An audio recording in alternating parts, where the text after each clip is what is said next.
इतना ही उद्देश्य है कि हम चाहते हैं कि शिक्षा व्यवस्था हमारे देश में दुरुस्त हो। अभी वो दुरुस्त नहीं है।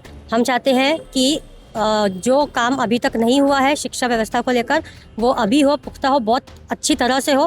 हर तरीके से हमारे एग्जामिनेशंस पूरे कैंसिल हो रहे हैं, जिस कारण स्टूडेंट्स जो है बहुत त्रस्त हो गए। जब तक ये राजीनामा देते नहीं तब तक हम प्रोटेस्ट करते रहेंगे। तो कॉकरोच जनता पार्टी की जो लड़ाई है, अगर हम इसको एक शब्द में ले तो ये एक जिम्मेदारी की लड़ाई है कि जिम्मेदारी कौन लेगा। इतने सारे बच्चे जो सुसाइड कर रहे हैं उनकी जिम्मेदारी, पेपर लीक हो रहे हैं उनकी जिम्मेदारी, ये हमारा प्रशासन की जिम्मेदारी, मतलब प्रशासन को ये जिम्मेदारी लेनी चाहिए। बच्चों के पेरेंट्स की जिम्मेदारी ये है कि वो इस प्रोटेस्ट में आए और इस प्रोटेस्ट को सक्सेसफुल बनाए। स्टूडेंट्स की जिम्मेदारी ये है कि वो उनकी फ्यूचर के लिए आगे आए, वो उनकी जिम्मेदारी है। हम सबके घर में तो एक विद्यार्थी है जो आज छोटा है कल बड़ा होगा, उसके साथ भी यही होगा तो हम क्या करेंगे। मुझे तो शर्म आ रही है इस चीज़ की कि हम सबको यहाँ पर इकट्ठा होके ये सरकार को बताना पड़ रहा है कि हमारी विद्यार्थियों की व्यवस्था इतनी ढीली पड़ गई है कि हम सबको यहाँ पर खड़ा होना पड़ रहा है। नमस्कार, मैं क्षितिजा देशमुख और आप देख रहे हो लोकमत हिंदी। मैं फिलहाल नागपुर के संविधान चौक पर खड़ी हूँ और आज यहाँ पर कॉकरोच जनता पार्टी द्वारा जो है आंदोलन किया जाने वाला है। दिल्ली, पुणे, जयपुर, लखनऊ के बाद आज नागपुर में ये आंदोलन होने वाला है। और उससे पहले यहाँ ये जो संविधान चौक का एरिया आप देख रहे हो, यहाँ पे पुलिस का भी बंदोबस्त है। फिलहाल अभी लोग यहाँ धीरे धीरे जुटना जो है शुरू हो चुके हैं। मेरे साथ कुछ यूथ है, उनसे हम जानना चाहेंगे आज वो यहाँ आए हैं, कहाँ से आए हैं और क्या बताओगे आज आप किस लिए यहाँ आए हो?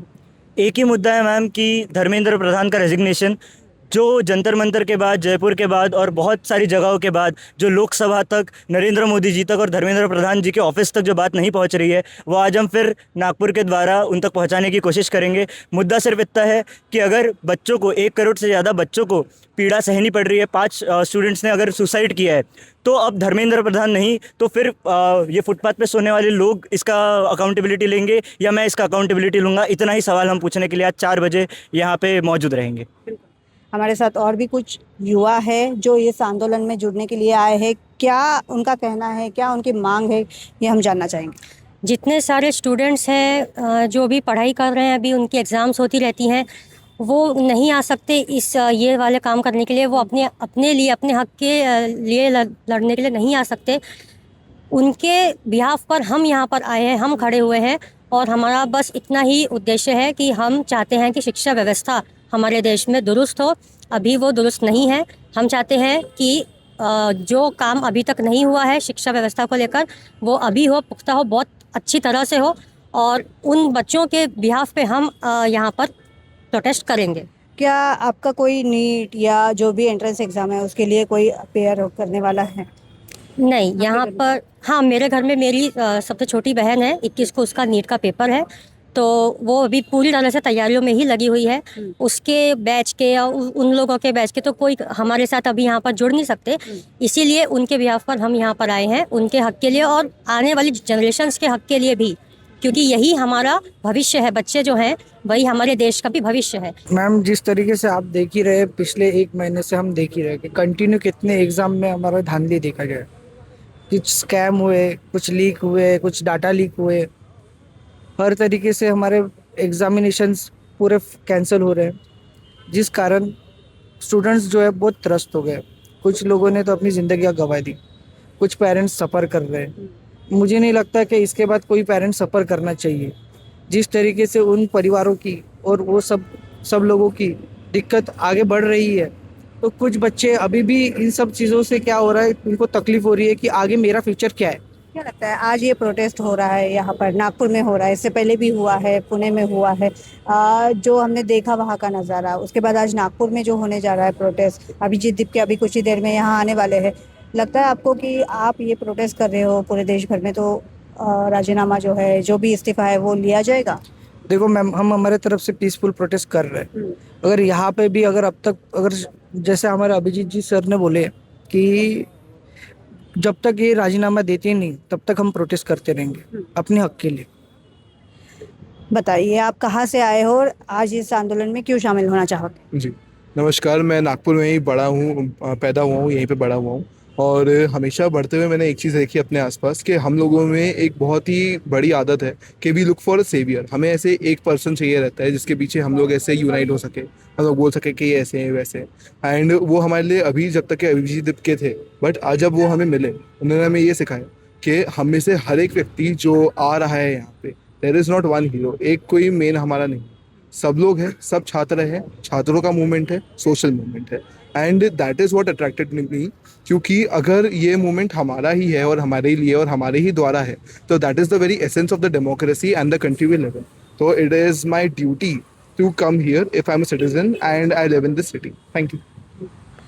मुझे बताइए, कांग्रेस जनता पार्टी के आंदोलन जब दिल्ली में हो रहा था तब नागपुर में आप शामिल हुए थे, नागपुर में आपने आंदोलन किया था, आज भी आप इस प्रोटेस्ट में जो है शामिल हुए हो, क्या बताओगे? जैसे दिल्ली है, पुणे है, हमने वहाँ की जो परिस्थितियाँ देखी आंदोलन के दरमियान की, तो नागपुर में वैसा ना हो इसके लिए क्या आपने नियोजन किया है, क्योंकि आप भी मतलब इस नियोजन में हो?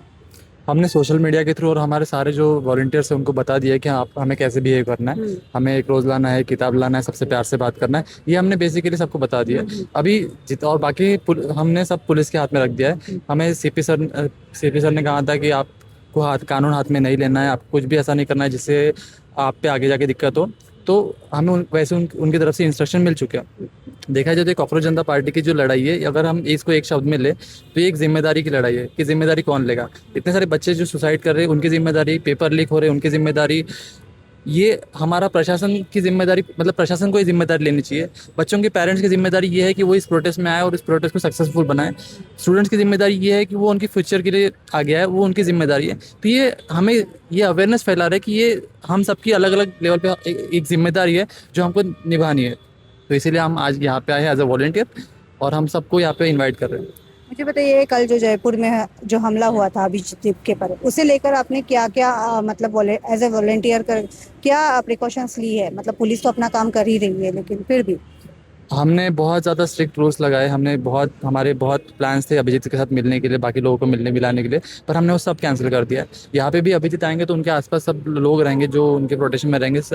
पुलिस रहेगी, हमारे कुछ 10 लोग रहेंगे जो आएंगे और उनको सपोर्ट करेंगे। मतलब उन लोगों के नाम है और फिर उनका होने के बाद यहाँ से वो सीधा होटल में ही जाएंगे। तो ज़्यादा इंटरेक्शन है नहीं वैसे। क्या बताओगे, आप इस प्रोटेस्ट में शामिल हुए हो, क्या आप नीट के एग्ज़ाम दे चुके हो, देने वाले हो, या आपके घर में कोई है जो एंट्रेंस एग्ज़ाम देने वाले हैं? जी नहीं, मेरे घर में अभी कोई है नहीं जो एंट्रेंस एग्ज़ाम या फिर ऐसा कुछ दे, लेकिन हम सबके घर में तो एक विद्यार्थी है जो आज छोटा है कल बड़ा होगा, उसके साथ भी यही होगा, तो हम क्या करेंगे? मुझे तो शर्म आ रही है इस चीज़ की कि हम सबको यहाँ पर इकट्ठा होके ये सरकार को बताना पड़ रहा है कि हमारी विद्यार्थियों की व्यवस्था इतनी ढीली पड़ गई है कि हम सबको यहाँ पर खड़ा होना पड़ रहा है। अगर इससे शर्मनाक बात और कुछ हो सकती है तो और क्या ही हो सकता है? हम भारतीय हैं, इससे और कोई नागा नहीं सकता। लेकिन अगर ऐसी हालत देश की होगी तो फिर हमारा और आगे क्या होगा? एज अ वॉलेंटियर आप क्या बताना चाहोगे? हमने देखा कि जैसे दिल्ली के जंतर मंतर पर हुआ था, जहाँ कई इसके नारे लगे थे, संगठन को लेकर नारे लगे थे, यहाँ वैसा कुछ होने वाला है? मतलब कौन से नारे दिए जाए, ऐसा क्या बताया गया है? हमारा सबसे पॉइंट ये है कि ये कोई CJP is not a party. ये सिर्फ एक रिवॉल्यूशन है, ये सिर्फ एक चेंज के लिए और ये सिर्फ स्टूडेंट्स के लिए। ऐसा जो भी सोचता है कि ये पार्टी है या फिर किसी के विरोध में है, तो ये बहुत गलत सोच है आपकी। मैं ये कहना चाहती हूँ कि ये पीसफुल प्रोटेस्ट होने वाला है। सो बेसिकली टेलीग्राम तो एक एक मीडियन है जिसके थ्रू ये सारी चीज़ें सर्कुलेट हो रही है। टेलीग्राम एक्चुअली बहुत सारे अलग अलग चीज़ों के लिए भी यूज़ किया जाता है। व्हाट्सएप पर भी पेपर लीक हुए हैं, फेसबुक और अलग अलग मीडिया चैनल्स और अलग अलग सोशल मीडिया पर भी, रेडिट पर भी पेपर्स लीक होते हैं। सो क्या हम सारे सोशल मीडिया बंद कर दें? तो ऐसा नहीं करना चाहिए। मोस्ट ऑफ द टाइम ये इंस्टीट्यूशनल फेलियर है। इस साल 12th SHC के भी पेपर लीक हुए थे, वो सब भी व्हाट्सएप के थ्रू हुआ था, उसमें भी टेलीग्राम इन्वॉल्व था। सो अगर हम व्हाट्सएप ही बंद कर दें सो इसकी वजह से तो फिर बहुत ज़्यादा आउटरीच होगा। सो मेरे हिसाब से आप मीडियम को रोकने से बेटर है आप अपने जो सोर्सेस है जिन्होंने पेपर लीक किया है उनके ऊपर ज़्यादा फोकस आउट कीजिए और अपना जो इंस्टीट्यूशनल फेलियर है उनको ठीक कीजिए। उसके लिए आप अलग अलग कंट्रीज से ये चीज़ सीख सकते हो। जैसे गाका और साउथ कोरिया में जो एग्ज़ाम कंडक्ट होते हैं उनके जो पेपर सेटर्स होते हैं उन लोगों को रिस्ट्रिक्शंस में रखा जाता है। जो सेम चीज़ अभी लोग आप कर रहे हो री नीट के लिए, मेरा कहना है कि आप रीनीट तक ज़रूरत क्यों आ रही है? हमें नीट के वक्त भी अगर हम लोगों ने प्रिकॉशंस लिए होते सो आज वो 4 बच्चे सुसाइड ना करते और इतने सारे बच्चे जो स्ट्रेस्ड आउट है, और ये जो प्रोटेस्ट है, इवन इस प्रोटेस्ट की भी हमें ज़रूरत ना पड़ती। सो प्लीज़ मेरा अपील रहेगा कि गवर्नमेंट को अपना इंस्टीट्यूशनल फेलियर को माइन्यूट तरीके से ठीक करें, और जितने भी ये लोग स्कैम में इन्वॉल्व है, make sure they all got suspended, including the Dharmendra Pradhan.